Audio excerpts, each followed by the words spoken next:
Hello and welcome to the next ShadowCast with Tommy and Abigail. Hello. I'm the host, she is a tech wizard. You're now fully informed. I've given up arguing. I'm just going to accept it now. It's the But that's just kind of how... It's the nation's favourite stuff that we do. all the shenanigans we get up to week All in, the week out. tomfoolery.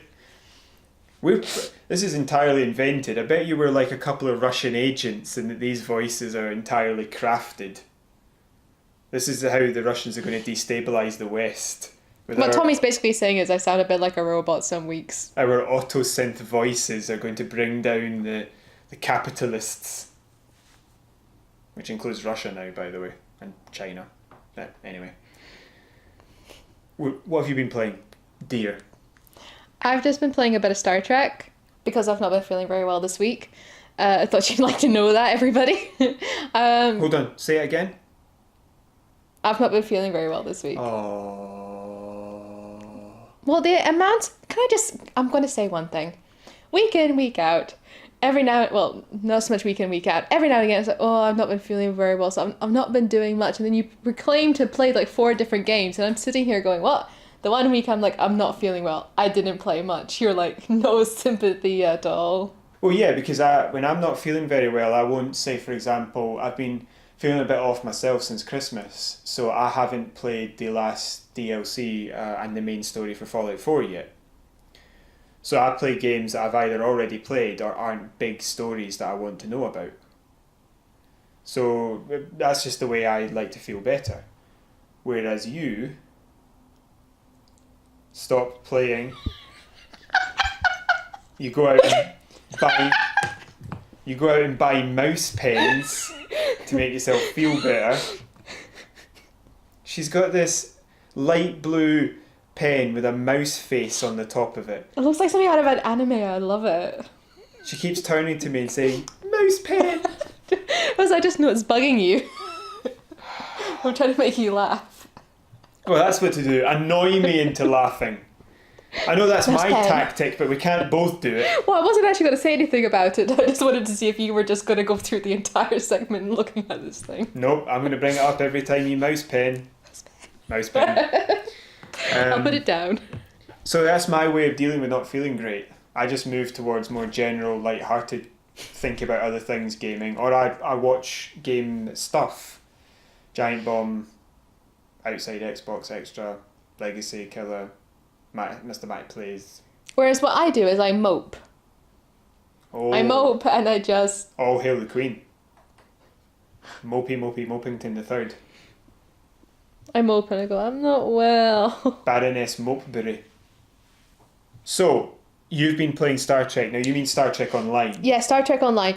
And what I've just been doing is I've been doing the daily galaxy tours, where you have a map which is you have a map of different galaxies. I was about to say universe there. It's like, one universe, many different galaxies.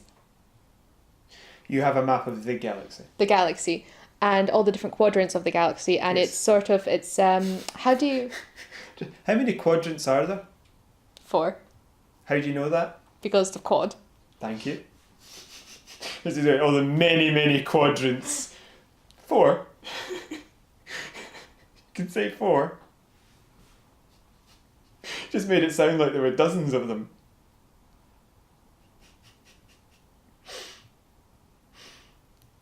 Anywho... Well, It's gridded out.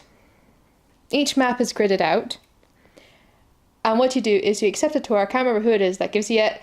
And then they give you... It comes up with... You have... you can see the different stations, the different systems. And each one that wants you to go to, it highlights with a yellow circle. And what you've got 15 minutes, and it gives you almost an impossible amount of places you need to go. So a lot of it is trying to look at the map and coming up with the most efficient way of getting to as many of these highlighted spots as possible. can I just ask about the highlight? Yeah. You said it was a gold circle. That's just the normal quest marker, which is like a gold band around the area telling you where to go. Yeah. Right, and it marks out all of them at once with this circle. Yeah, and also gives you a list of them as well. Yes, and it's just all in one quadrant, or is it across several quadrants? Across several quadrants. Okay. You can have a look. Mm-hmm. But for me, it's always a bit more economic, a bit more efficient to stick to one quadrant and just work to the way. stay in the beta quadrant, I think it is. So that's fine, but I'm sort of going around with only sometimes sitting there just for like 2 minutes, just watching the screen, watch my ship just go through space, and you're like, oh, this is so boring. Why can't I get there any faster? Yeah, you said an unfeasible number of planets. Yeah. Because your maximum warp speed's what, 7 or 8.1? Yeah. The maximum warp speed in that game, I'm pretty certain, is logically 9.95, because that was the warp speed maximum capability of the Voyager. Yeah.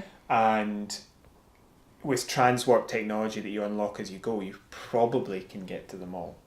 Okay. Because I was having a look at, I was sort of appear like these you get. It wasn't a system that you could approach. It was something else. It was I don't want to say wormhole, but it was something like it, and it said you can like go through it, but I don't know where I was going to end up, so I never did. Is there a quicker way of getting around all these places or not? What quadrant were you in? The Alpha? Yes. Were you anywhere near Bajor or Deep Space Nine? I honestly cannot remember. Because there is a wormhole there. Where do you go? What happens if you go that through takes you to the Gamma quadrant. Right. I wouldn't go there. Okay, I'm not going to go there. I don't think I can go there yet. No, I think it's story related. No, I just wondered maybe there were these points in the maps that you could go to, which meant that you could go around all of these quicker. It's possible, but I doubt it, because in the lore of Star Trek, the Deep Space Nine wormhole, the Bajor wormhole, pardon me, is the singular fixed wormhole that Starfleet knows of. So it's highly unlikely there are others, but there could be, because they might have written them in. It's the transwarp, I think, is what gets you around.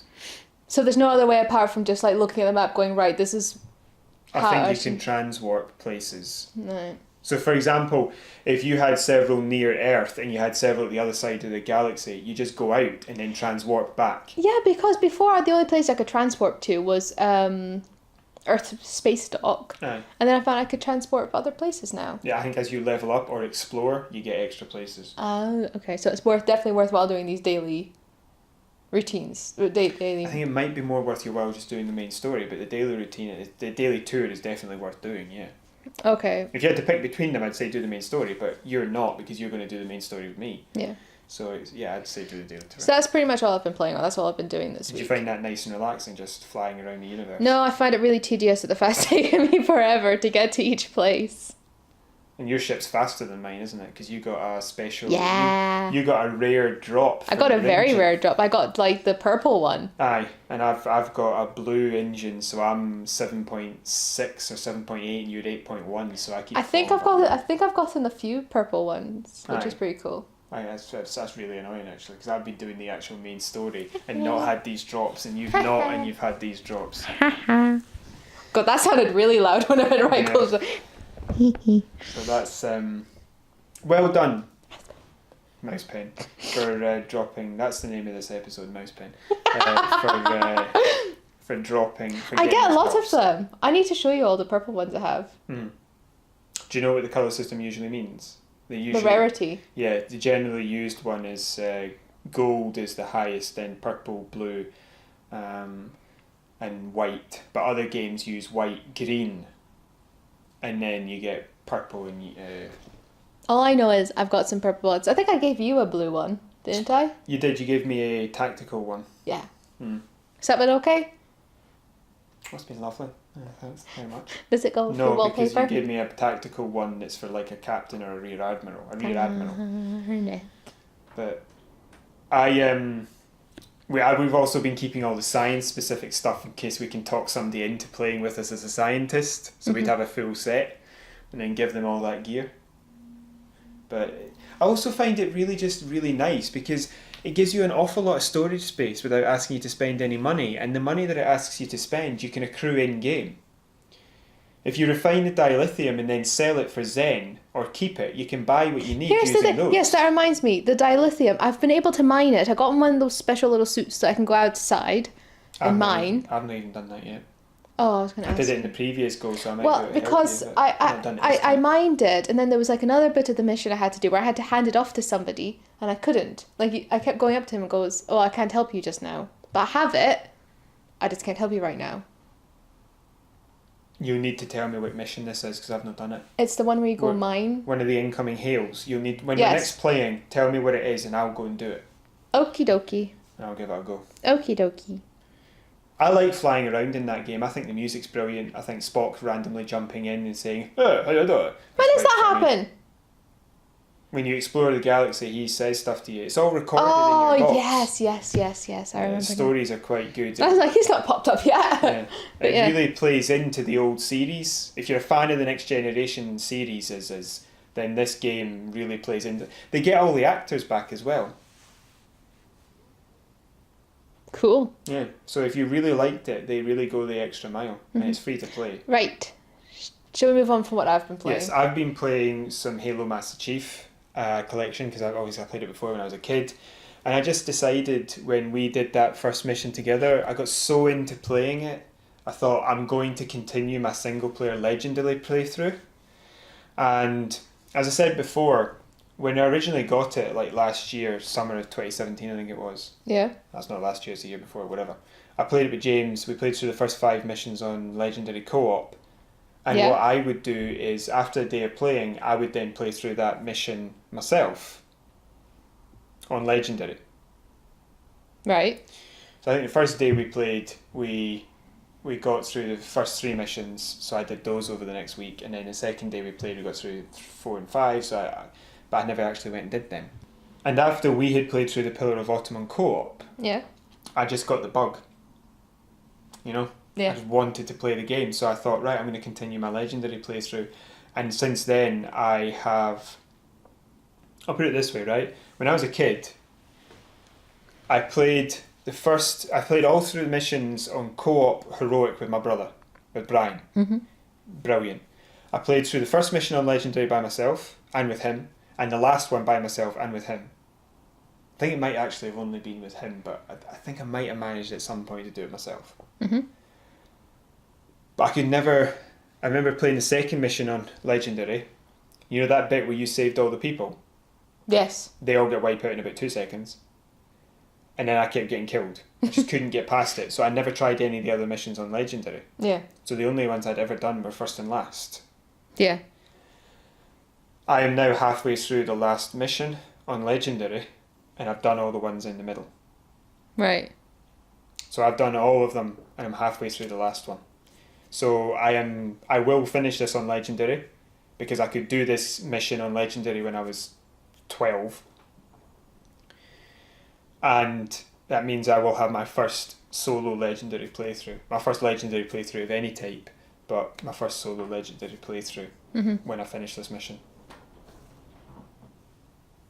Cool. Well done. Right. We're going to keep this in, and I'm going to interject to critique you. This is for anybody listening who doesn't game.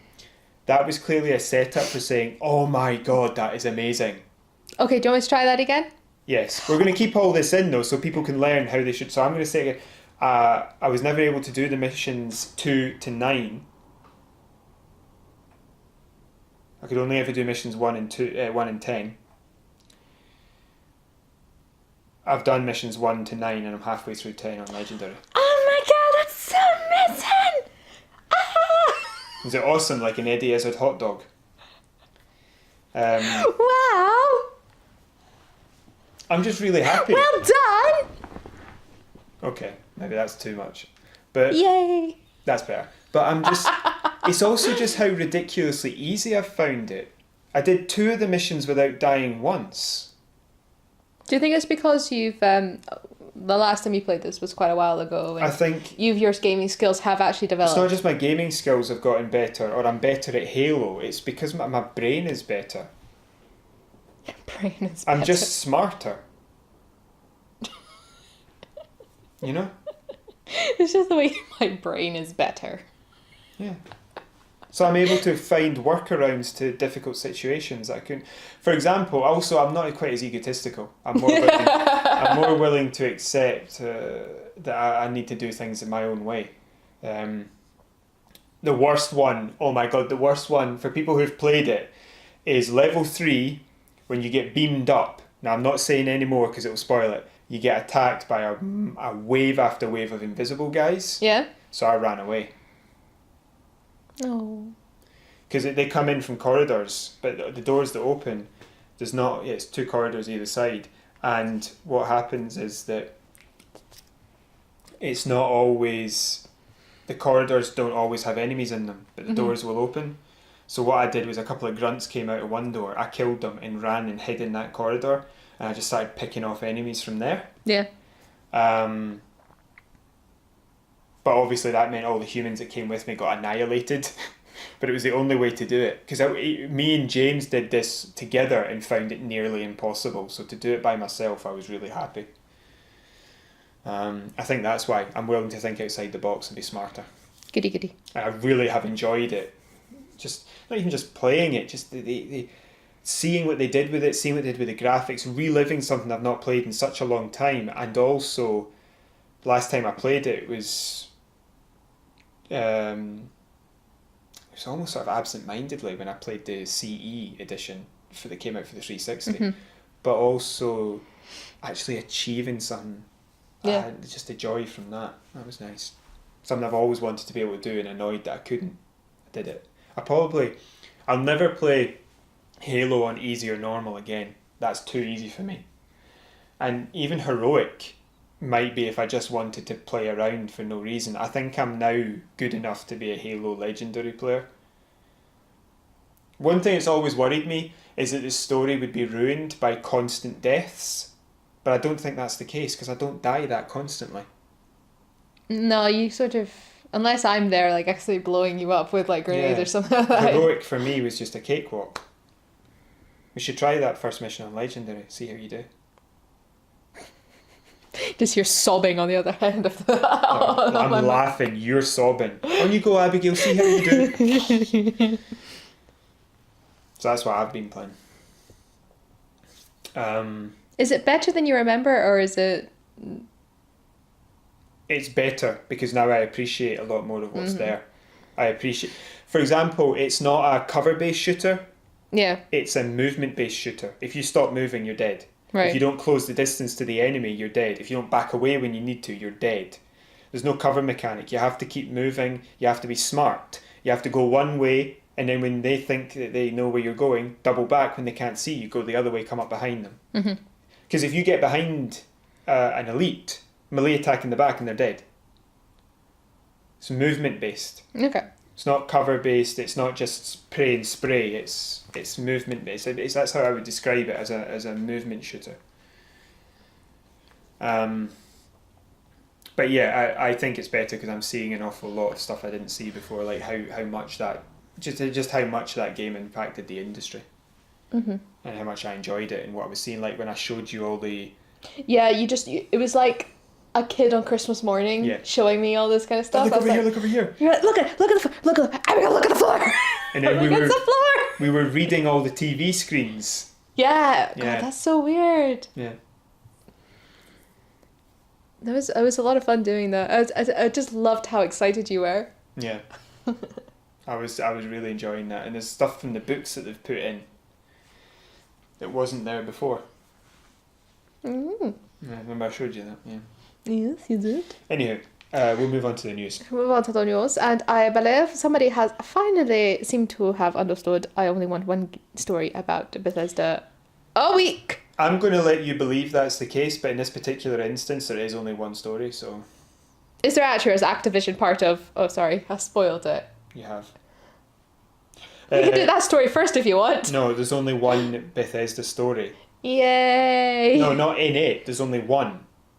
I only found one I wanted to put in anyway. I didn't cut anything out. You couldn't just let me have that. Well, we'll just cut this and then you'll think that you did have it. I remember that my brain is not linked to the audio. In Fallout 76, The bugs and glitches are enabling cheaters to exploit the game by stockpiling bobbleheads and other inventory items. Screenshots are available of one player with over 1 million bobbleheads in their inventory. Now, just to give you an idea of how severe an issue this is, bobbleheads in Fallout have long given permanent stat boosts to the players. That was in single player. Now, they made it consumable in Fallout 76, something that annoyed me a lot, that it runs out, it lasts about an hour, and you can get a perk which doubles that to 2. But apparently there's a login bug on that where if you log out during the last hour, it resets it. Mm-hmm. Now, if you can bug the game to stockpile bobbleheads, activate them, log out and log in repeatedly, apparently it stacks. So every time you log out and log in, it adds an extra hour. So if you just log in and log out, you end up with days worth of damage multipliers being added to you. I heard this story from Legacy Killer HD, and what he did was he got himself, his friends, and a couple of members of his communities to donate all their bobbleheads to him. And he had a look at what happened to his damage multipliers for his weapons. Mm-hmm. And weapons that should have been doing a couple of 100 points of damage were doing 45,000. So if you're adding that from over 100 bobbleheads, imagine how much you're adding from 1 million. Yeah. So obviously that's breaking the game. This is true for lots of items that they're able to get their hands on them, and is made worse because the game economy is a mess at the moment. It's possible to buy caps and weapons from people in the real world for use in the game. So you can buy 20,000 caps for £4 or a very, very good weapon, and they'll sell it to you in the real world for money, and then you can put it in the game. I believe this might be restricted to PC, but it links to the story from last week where they've not locked the game down properly and people can get the stuff out mm-hmm. and then put it back in. And it's crashing the world economy because there are people running around with millions of items and they're killing the most difficult creatures in the game with like one shot. Obviously that's not the way the game's supposed to work, and it kills the economy because people aren't having to do any of the survival aspect that this game was originally built for. It just kills the entire idea of the game, and it just makes it really unfair and unfun, I would think, to a lot of people that people are doing this. It's also the fact that a lot of these people who are exploiting it are actually making real world money from it. Yeah, that's horrible. Yeah. Also, apparently one guy attempted to trade with a person who had all this extra equipment, and their game froze for 30 seconds because it couldn't handle the stockpile information coming from their inventory because it was so full. Jeez. See, sometimes you get bugs in a game which just make the game really fun, and but this is not one. No. So these are some questions that were put by the original Legacy Killer HD. It's where I got the story from. Mm-hmm. It's something that he mentioned that I thought we could discuss. Is the game salvageable? I've spoken about this a couple of times now, and my answer is no, because I don't think anybody cares. You could fix all this coding. I just don't think anybody cares. People might want to see how you fix it. I don't think they want to play it once you have. Yeah. I just genuinely don't think they care. Well, like I've said before, I've actually got a copy of Fallout 76 because it came with my Xbox. I've not actually played it yet. So do you think I should play the game? We're pretending to be journalists. I think we probably should at some point. Right. I might put it in today, not today, but No. this week then and have a go at it. I don't know if I would unless I could join you. And at this rate, they're going to have to make the game free. Well, I mean, I could just have a look. Yeah, it's up to you. I think we originally agreed that you should leave it on your console so we could see how big some of the patches were. Mm-hmm. But that was back when we thought it might be possible to save this. Yeah, but also I've had my Xbox on the... Oh, what's it called? Instant on? Instant on.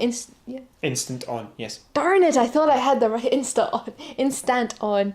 So my Xbox has been updating when it's not been on, so I honestly have no idea how big the patches have been. Right. Because it uploads when I'm asleep. Well, what you could do is tell me how big the game is, and I could put it in while we're talking about this bit if I remember. I think I've only got 300 and something. No, how big the game file is. I know, but I'm just saying I've only just got over 300 gigs space left on my Xbox. Mm-hmm. It's because I uploaded Hitman. Have I talked about that on his show? Hitman, yeah, last week. Okay, good. Do you know what's a bad piece of news for you is they just released a remastered version of that. Yeah, but my version only cost £1. And you can at least decide if you like the game or not. Yeah. I like the intro. I just keep replaying the intro Yeah. over and over and over again. See, if you like this game, depending on the reasons for you liking it, you'll adore the other ones because it's considered to be the worst for reasons. Really? Yeah. It I looks quite great. I find it really fun. It looks great, and I like the story. I just thought it needed a bit of that. Because I loved 47, and I always thought you could tell a story about him. But the actual assassination mechanics, very limited compared to other games. Sorry, I've taken this topic of the news to another level. I am going to play Fallout 76. I will attempt to play it before next week. How about that? And I'll give you a little bit of a what I think of it. You might, Even though I've never played a Fallout game do you in my want life. some advice about how Yes. it might work? Right. Okay. But I'll tell you, give me advice off camera. Yeah. That's what I'm saying. Off mic. Off mic. Off mic. I don't know why we're on mic. Sorry, Mike. I do have the ability to record video, but this thing won't record video very well. How about we try it one week? Well, actually, I'll put it up on a little tripod. No, we'll give it off mic. Again, I'll repeat my joke. Sorry, Mike. We shouldn't be on you in the first place. It's alright, mate. Don't worry. I'm fine. You know, this is my job. This is just my life. It's what I live for. What do you expect?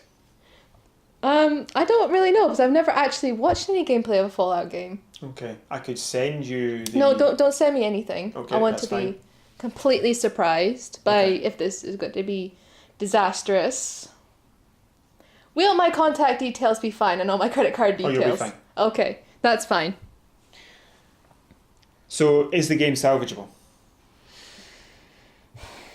I give out hope to anything, so okay. I do have hope. Okay.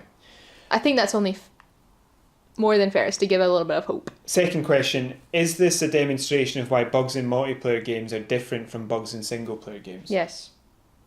Why? Well, I suppose in single player games, You can still have game-breaking bugs. yeah, but so I suppose it's less damaging in single player games. In single player games... Because you can't, I don't think you can trade in single player games, can you? Because you can't. It's your game. Well, that's not really the point. It's the you're right in the concept of that, which it's the interaction. If Yeah. you break the game, you break it for everybody on the server. Yeah. If you break a single player game in some way, it only affects the people the bug shows up with. Yeah. You can also release a patch a bit easier Yeah. that'll help. But There's no real long-term damage because the people just have to restart Yeah. to make it make sense. And sometimes the bug won't even ever come up when it comes to... Certain bugs never happened. There's a Fort McMillan bug from Fallout New Vegas. Never happened to me or Brian. the only big bugs I ever experienced in single player games was when I was playing The Sims, and my sim just hovered. I got annoyed with the fact it was hovering and it couldn't move. Well, that's not... Well, yeah, that's bad, but it's not... that's bad. So that's the point, though, really. It's the fact if you're playing on PC, a lot of bugs have console command workarounds. Yeah, this one didn't. I had to restart a new game. Yeah, but Anyway, so yeah, I think it's this more- is a good demonstration because you can see people are actually benefiting from it by rigging the game, and it's affecting other people's experience. Mhm. That's the key thing. Yes. Shall we move on? Yes. So- Activision. Activision. Activision. I don't know. Mouse pen. Bethesda. No, that doesn't work. You have to do this. Bethesda. Thank you. If only you could actually hear what that actually sounds like as I say it. As you might have guessed from earlier on when Abigail said it out loud, this next story is about Activision. This story is titled Activision Comeuppance. Question mark. Gamers are striking back against Activision's excessively greedy business practices, loot boxes, microtransactions, the lack of Diablo 4 announcement because of a mobile game, and the Heroes of Storm esports league cancellation. They cancelled the esports league and didn't warn any of the players, so they now have been training for a competition without being, and it's basically a job to them, so they now don't have a job. Yeah. There's also executives abandoning the ship. And I think a big part of the problem for people when it comes to Activision has been Activision. The investors want huge returns. I mentioned this last week. They want massive. They were upset with 500 million. Was it 500 million? Wasn't 500 billion, was it?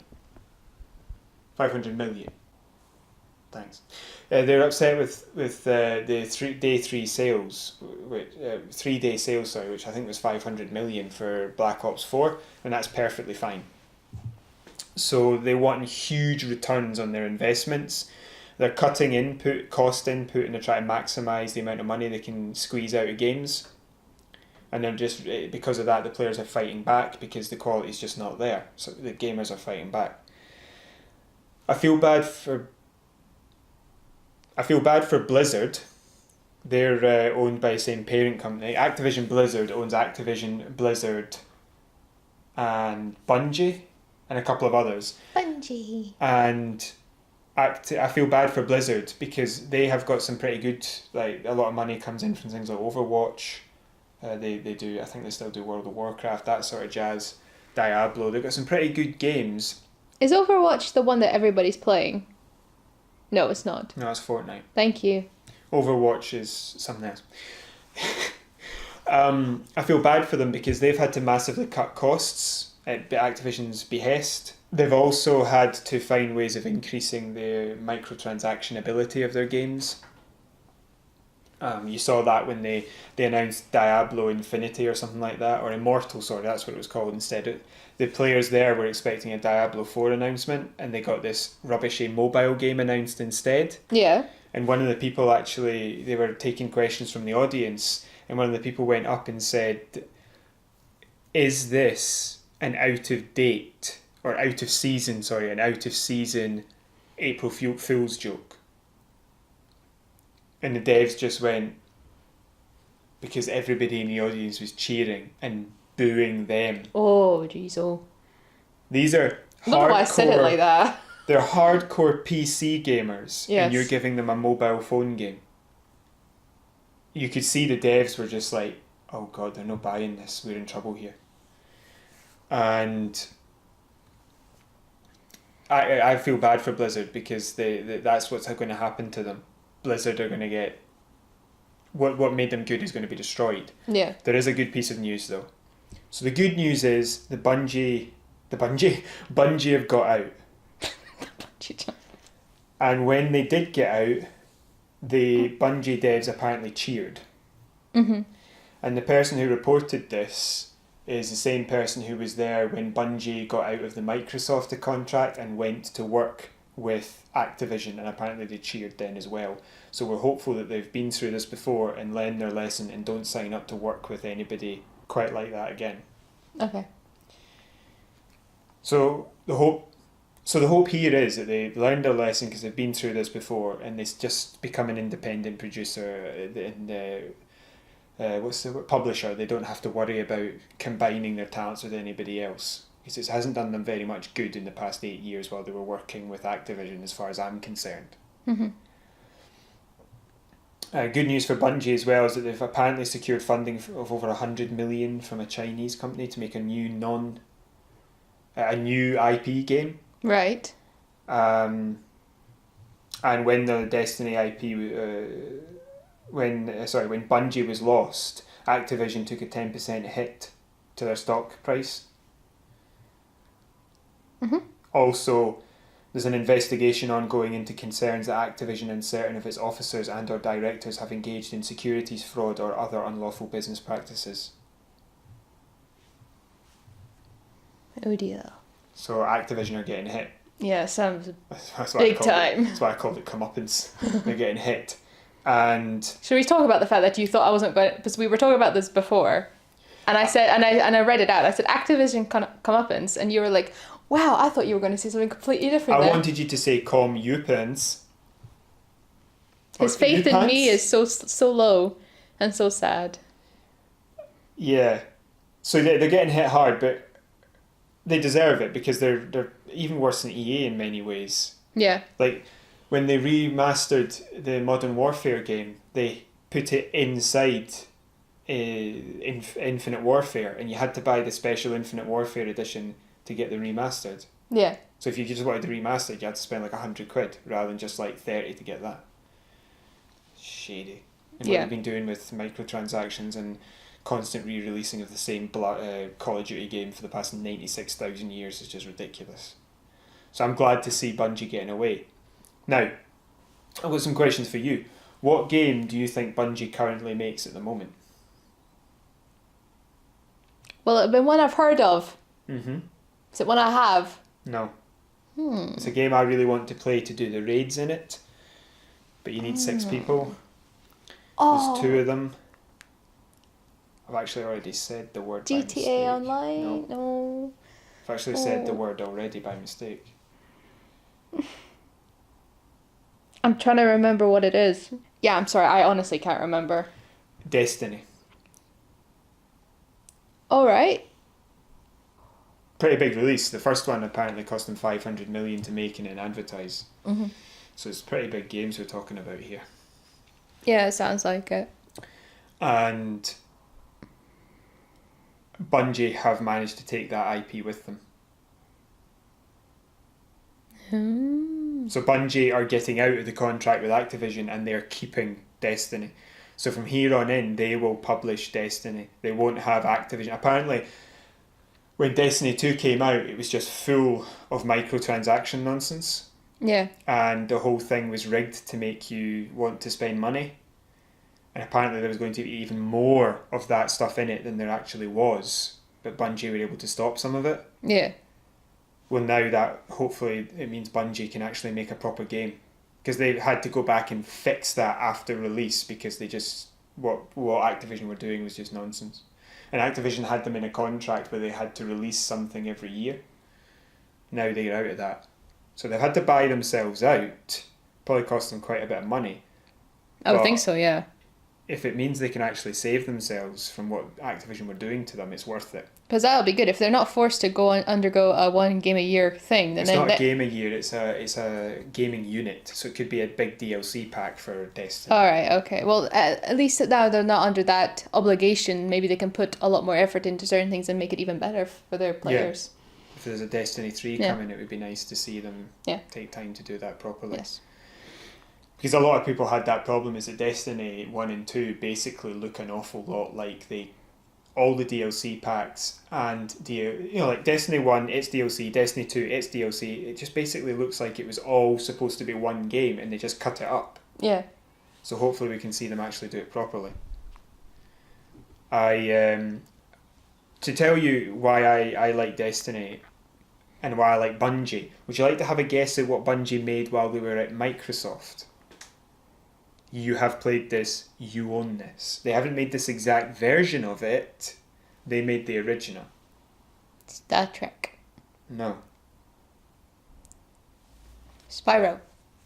No, Activision released that, but Bungie weren't involved. They made it back in the early 2000s.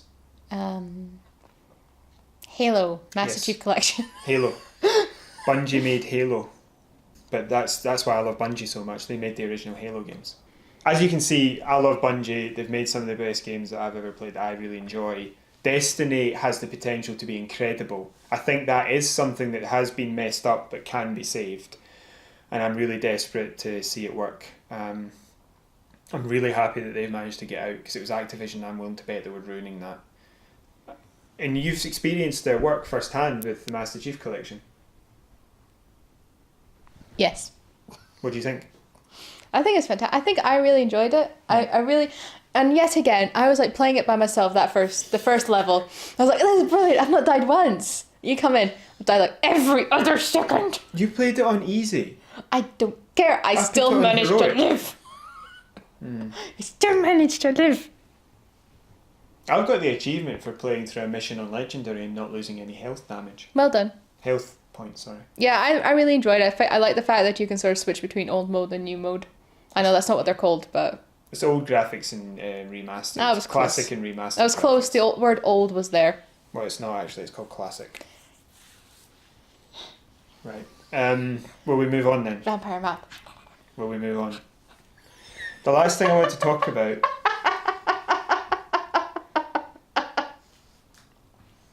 Mouse pain. Now, the last thing I want to talk about is a small story regarding Dragon's Dogma Dark Arisen, which has been announced for release on the Switch, I think on April the 23rd.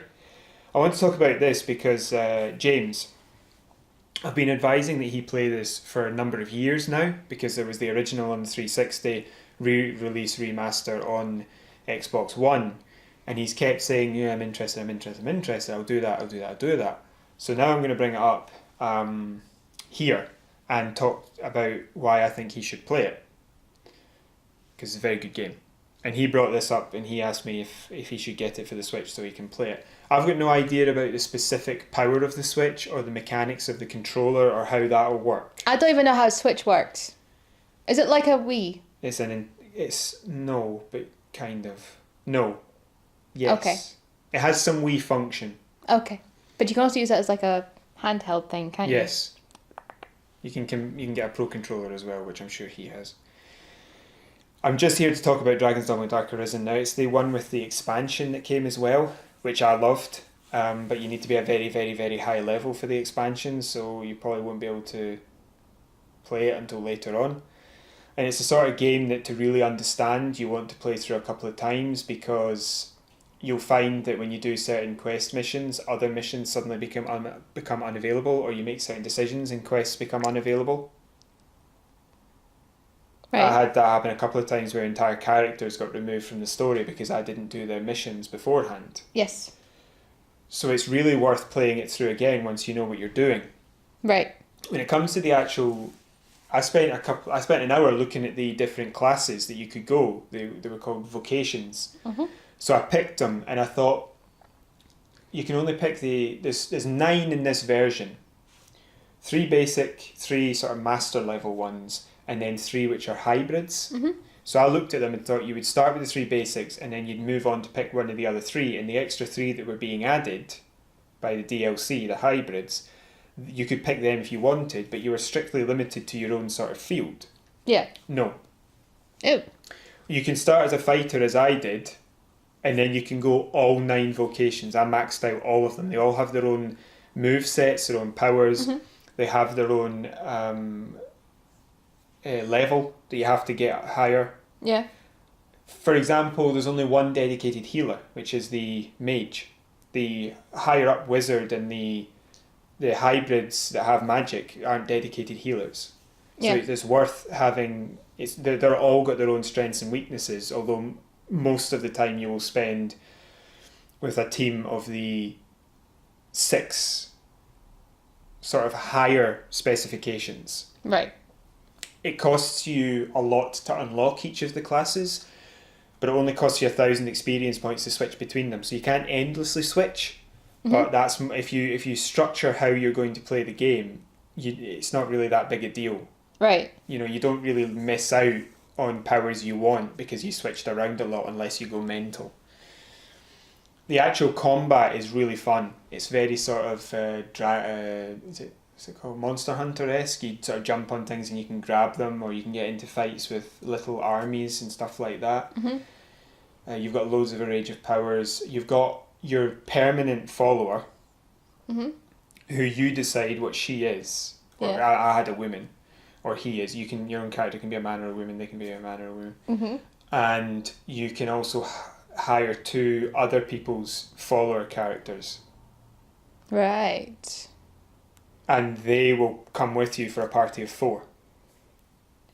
So you can't really tell anybody else what to do, but you can pick which people you want with you and you see what powers they have. That sounds like fun. I've found the AI to be extremely good. However, there are missions that you just cannot complete on your first playthrough because you just won't be powerful enough, because the way the game works, if you don't know what's going to happen, you can't plan for it properly to actually have the proper run through. So the first playthrough through, you just will not be able to go to certain places or do certain things. The story itself is really interesting. It's very Japanese, sort of Japanese in concept, but in sort of design, writing stuff. But in look and setting, it's feudal Europe. So they've got castles and armies with shields and swords. Oh, okay. I was because you said feudal, and I hear Japan after that. Feudal Japan. It's feudal Europe, but it's clearly made by Japanese people the way it's designed to function. I've never actually heard anybody use the phrase feudal Europe before. Well, there's modern day Europe, so it wouldn't really work if I didn't. Oh, I thought like medieval Europe or something. That's feudal. Yeah, but I've never heard that phrase for Europe before. Okay, fair enough. I do know Europe existed in the Middle Ages. I'm just going to quickly try and get some points out, is that there's lots of different ways you can play the game, lots of different people you can interact with. I think there's relationships in the game, so you can have relationships with different people. It's worth playing several times. I've thoroughly enjoyed it. There's lots of map to explore, although it looks a lot bigger than it actually is. It's just the right size. It would be too much because there's very little quick travel, fast travel, and the enemies respawn. Yes. So it would be just a nightmare if the map was too big. There's lots of side quests you can do. It feels like a fully fleshed out world that you're living in. Yeah. And your interactions with that world are very Japanese video game-esque. But it's really, really... And some of the set pieces just look fantastic. It can make all the difference, the look of a game, I know that. There's a group of bandits that will attack you on sight if any of your party is male. That's interesting. So if you're a male character, you have to pick an all-female team and dress up as a woman. That's cool. I like that because it's like taking actual proper storytelling and right, I need to problem solve this, and you feel like it's an actual situation. But you don't have to go anywhere near them. You can totally just blast through them and kill them all, or just not do that area. That's cool. You can just leave them alone. That's interesting. Find other ways around that particular. There's a cave you can go through rather than talk to them. When it comes to the dungeon delving, the dungeons are brilliant. The loot's worth it. The enemies are really tough. If you make mistakes, if you don't have healing items or the right crew, you will die. So it is hard. It's very hard. But if you do it right, you're okay. The rewards are worth it. The story's worth it. You really get sucked into it in a lot of ways. I would say when you fight bigger creatures, you can chop bits off them and those bits are left behind. Mm-hmm. So if you cut the tusks off of something, you can then pick those tusks up as an item drop that you can then sell or use. Oh, that's good, yeah. Real world sort of a real... Yeah, because it's annoying sometimes when you just do something in a game and it just leaves it there. It's like, no, but I want it. Or you kill something that has something on it.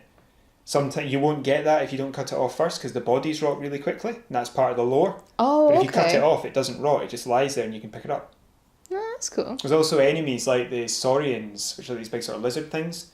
If you cut their tails off, they become much easier to kill because they can't stand up on their back legs because they don't have the counterbalance that their tail provides to hold them up.